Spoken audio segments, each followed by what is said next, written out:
For each of the following angles, determine the secant of theta, the cosecant of theta, and the cotangent of theta. Well, to figure out these trig functions at these angles, we need to know what they are. We need to know that the secant of an angle is the reciprocal of cosine. The cosecant of an angle is the reciprocal of sine. We take sine and we flip it. And the cotangent of an angle is the reciprocal of tangent.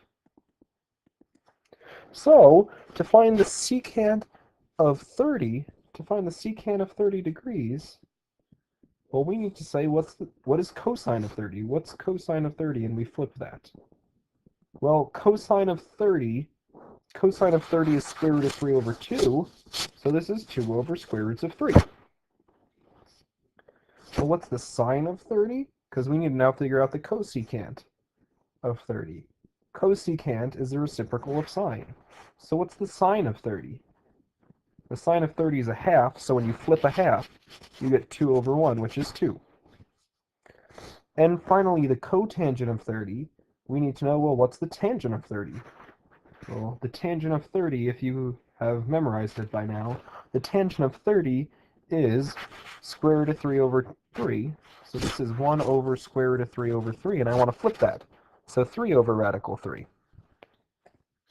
So the key thing to figuring out the secant, cosecant, or cotangent of an angle, we need to know the cosine, sine, or tangent of the angle respectively, and then we just flip that value. Theta equals 5 pi over 3. We don't feel comfortable with radians, so let's get out of radians and back to degrees.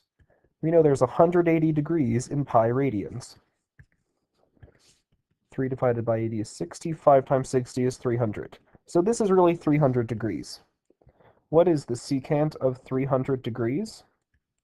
Well, first of all, let's get a unit circle, and I'm going to do this over here. Let's get a unit circle. 300 degrees is in quadrant 4.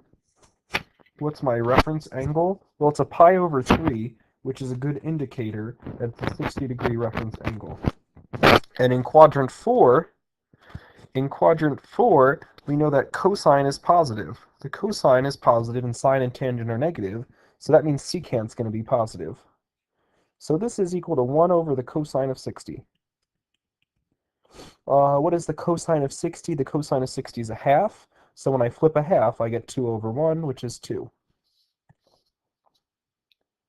The cosecant of 300, well, that's 1 over, we said our reference angle was 60, but I'm negative because I'm in quadrant 4. We're in quadrant 4, so secant's negative, which means that sine is negative, which means cosecant's negative. This is negative, well, that's radical 3 over 2, so let's flip that, negative 2 over radical 3.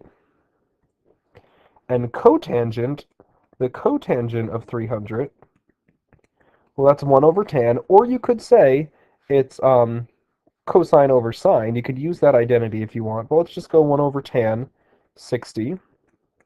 But I'm negative because I'm in quadrant 4. Tan of 60 is square root of 3, so 1 over negative square roots of 3.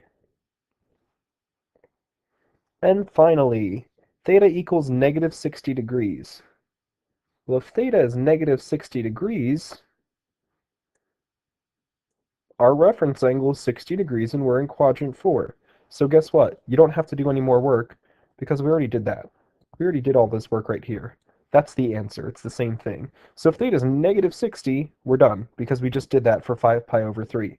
Negative 60 degrees and 5 pi over 3 are actually the same angle. They're not the same angle. They're coterminal. They land at the terminal ray is the same. So the secant of negative 60 is 2, the cosecant of negative 60 is negative 2 over radical 3, and the cotangent of negative 60 is negative 1 over radical 3. The big idea that I need you to walk away with from this are these identities, knowing what secant is, knowing what cosecant is, and knowing what cotangent is. That's essential. Number 2, if pi over 2 is less than theta, which is less than pi, well, let's stop and decode what this means. That's 180 degrees, so half of that is 90 degrees. So theta is in quadrant 2. That's what we're trying to get from that piece of information there. Find the value of the 5 other trigonometric functions if sine of theta is 2/3. So I'm in quadrant 2, And the sine of my angle, it's not my theta, that's my theta.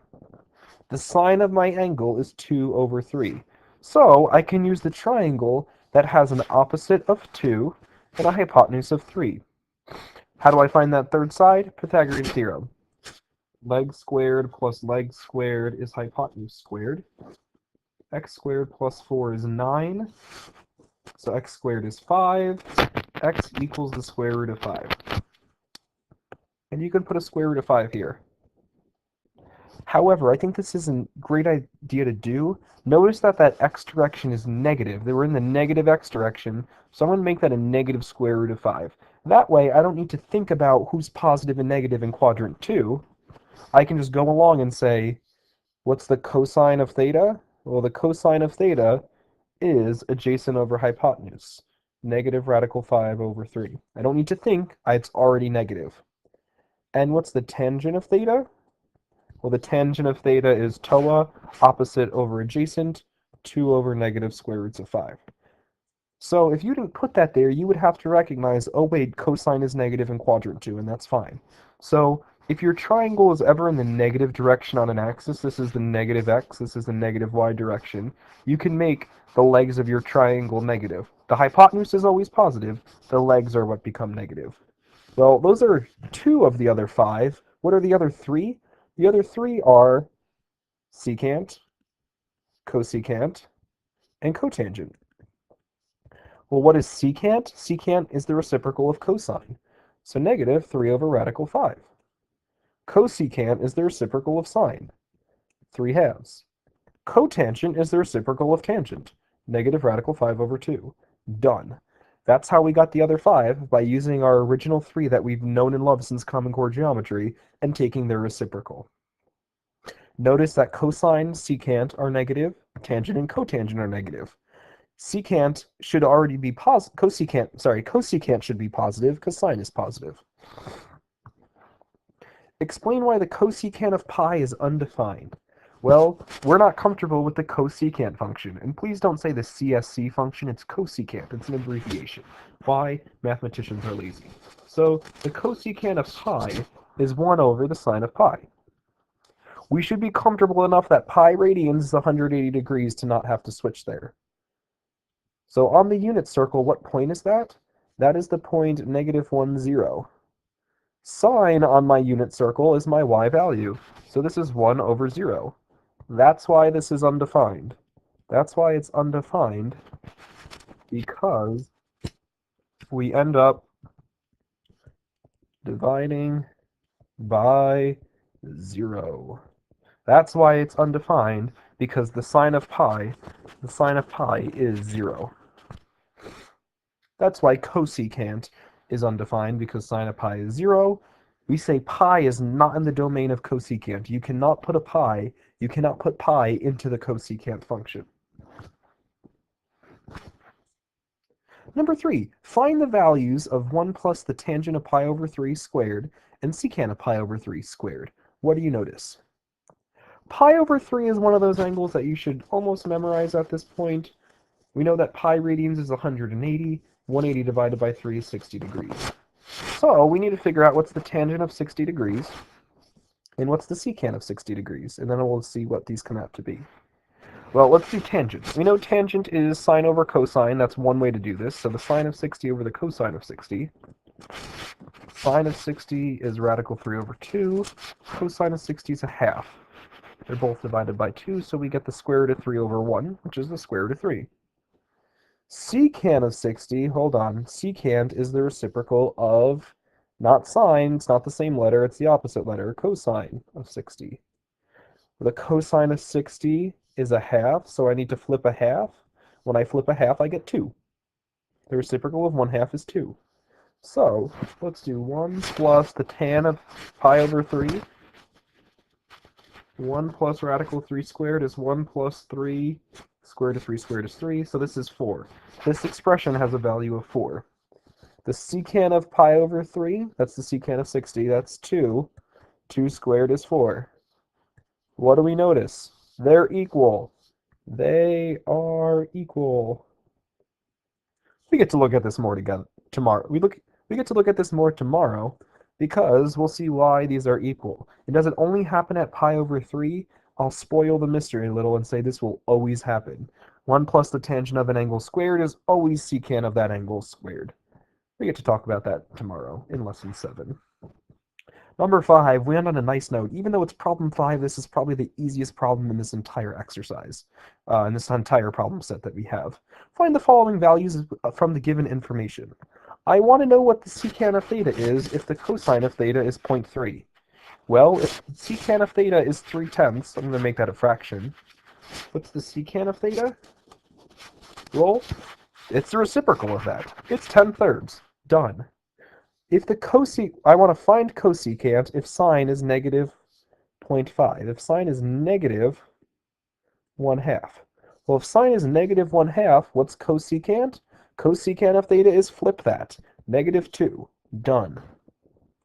What is the cotangent of theta if tan theta equals 10? Well, cotangent is the reciprocal of tangent. 1/10.